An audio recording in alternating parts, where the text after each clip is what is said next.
The semester just started. Students are getting back in the swing of things with their classes.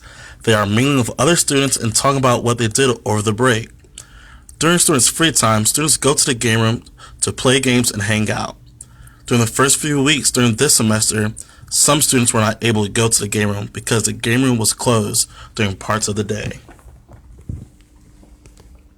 In the morning, the first day I had to come to class, which was the first Monday, I saw the game room wasn't open. I was wondering, like it was a question on everybody's mind. A friend in here questioned, he was a little upset, but I knew that they hired people that go here, so I knew that people who run it had other stuff to do in the time.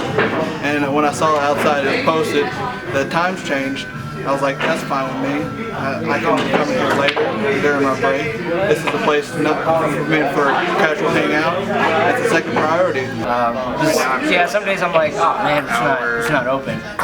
Bummer. And by the time it opens, I'm not going to be here anymore. I got stuff to do. So it wasn't until around after the week after when the semester started.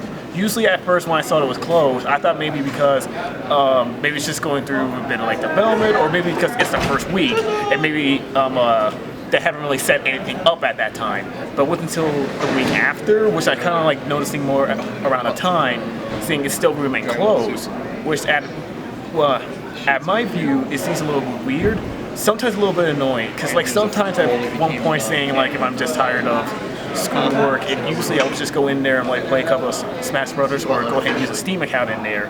But at sometimes it's just be annoying, especially if there's no indication when or why. And also it's just a little bit weird since when you pass by that hallway there, you see windows in there. You see like a couple few people a little bit lively, and like of course you see that one part of the couch over there where they're all playing Super Smash Brothers, or a bunch of people playing pool.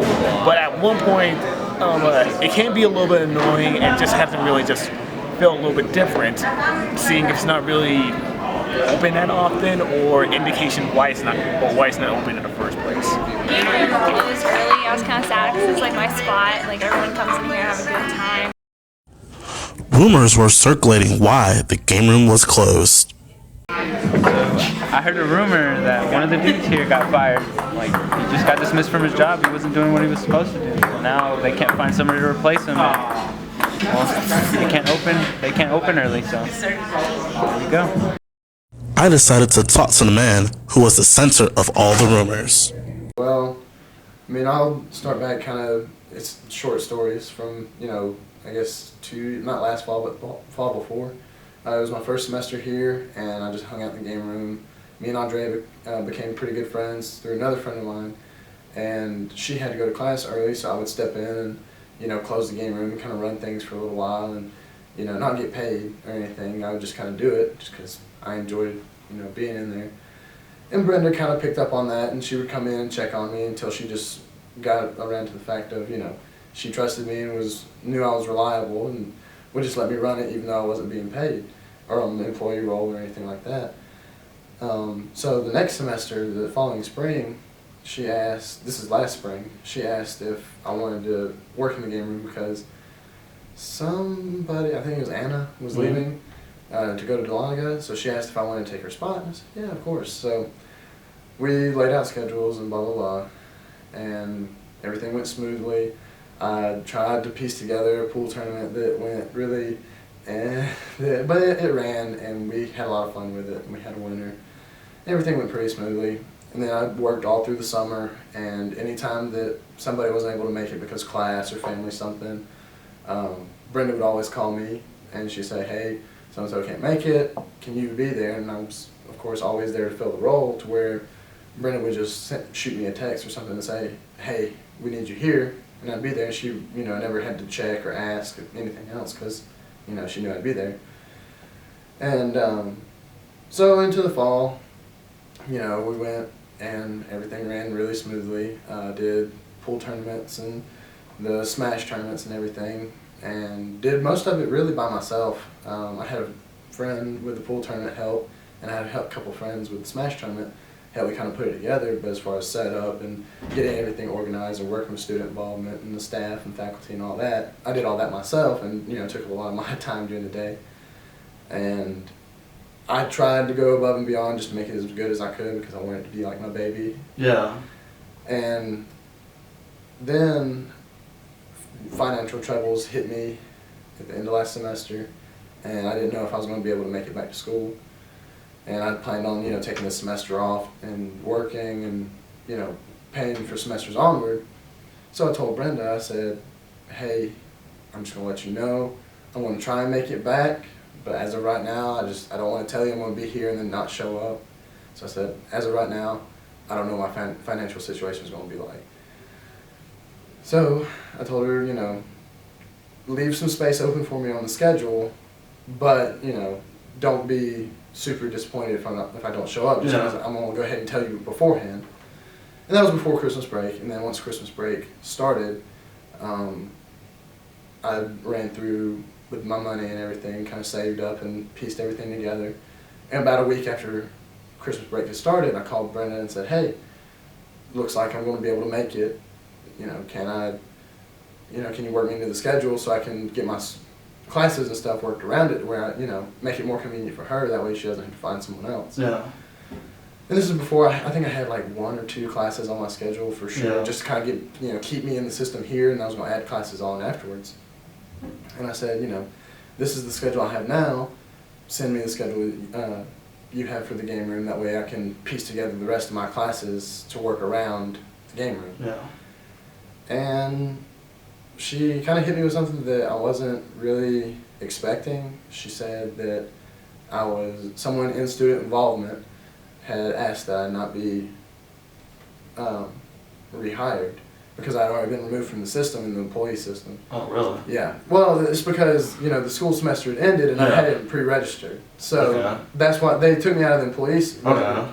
And I knew that was going to happen anyway because that's what I told Brenda to do. I said, don't sign me on for next semester just yet, but don't throw my information away either. And beforehand, she seemed, very accepting and, really ready that if I, told her I was going to be able to make it, she'd be ready for me to be back. And then she asked, when she told me that someone asked that I not be rehired, I asked her why, and she said that I wasn't fulfilling my duties, in the game room. And it really caught me by surprise because I tried to always, go above and beyond and making everything work and, people, being friendly and being there to run everything day to day and clean up and set up tournaments that the student involvement is required to have for the game room. And so I tried, I was just really confused that someone would, and not come forward to me first. I understood, people, I don't know if it was an excuse that someone in student involvement just doesn't like me, that, because I've had differences with people, of course everybody has differences with people. I've never had any direct conflict with anyone in student involvement, which is why I'm confused why I wasn't brought back on. And so I thought, okay, it's not that big a deal. I guess I've got another job, I can go find other employment. But I do miss working in the game room. And so the thing is when school started back and all of a sudden the game room wasn't open, I was really, really confused because I thought, well, I remember offering to, fill this spot, and if they're not going to, if they don't have any solutions set forth, why are they just causing problems when I am here to run the, to be there and open the game room? I'm here, and they're causing problems for everyone at that point. Yeah. Because it's a community and it's a family in there, and everybody that comes into the game room, on a regular basis that I, know names and I know faces and friends, and it's a big family type situation. Mm-hmm. And when the situation was affecting me, it wasn't that big of a deal. But when it started affecting the community, that's when I started kind of getting a little frustrated with it. And of course everyone else was too, because everyone's looking at me as the, direct person that's out in the middle of everything. Everybody's asking me and blaming me for the game room being closed. And, so I took it up with Brenda in student involvement and asked her, said, hey, for whatever reason I wasn't fulfilling my duties, just to, pacify them, I guess. I said, can we do a probational period? That way at least the game room's not closed. That if, y'all walk in and I'm doing something wrong, then, I'll be out the door. But for right now, just so it's open or until you can find someone to replace me, can I open the game room? And she said no. I asked her why not. She said that she's trying to take steps to, keep the game room open. But then we were, a full week, and then 2 weeks, and almost a third week into the game room being closed, the majority of the, week. And it was starting, everybody's starting to get frustrated and mad, and people, I'm, again, like I had done in the past, pacifying everybody to, kind of cool down the situation because they were wanting to, take up mass action with, student involvement or go above their heads and start, signing petitions to get money back for activity fees. Like, they were trying to go large scale with it, and I was saying, guys, it's not that big a deal. I'll go in and talk with them again, try and, get the situation out to where they, I can at least tell you what's going on. Yeah. And so I did. And I went and talked with Brenda, and I said, hey, here's the deal. People are getting really upset and they're starting to, want to take action against you. And I'm trying to keep them not to, but if the game room stays closed, they're not going to listen to me forever. So when all that kind of came to a head, she talked to me. I went back to see how everything had progressed, and she said that she had found people to fill in spots to where now the game room is majorly open, I believe.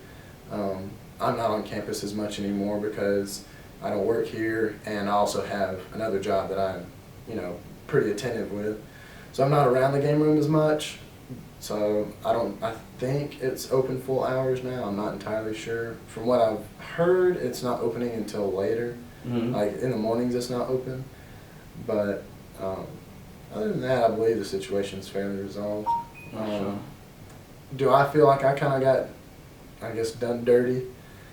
Yeah, I do, but it's nothing personal between me and, student involvement. I don't hold any hard feelings against them, but a lot of people still do hold hard feelings because they feel like, like I said, it's a family situation to where I kind of got, done wrong and everybody else feels like they need to back me up.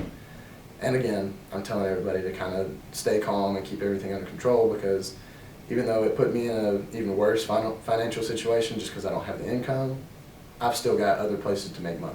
Yeah. So that's basically the all in all of it, and that's taking you from when I started at school working in the game room before I was being paid to today. Gotcha. So can you tell me why they decided to let you go? It's not that I was let go.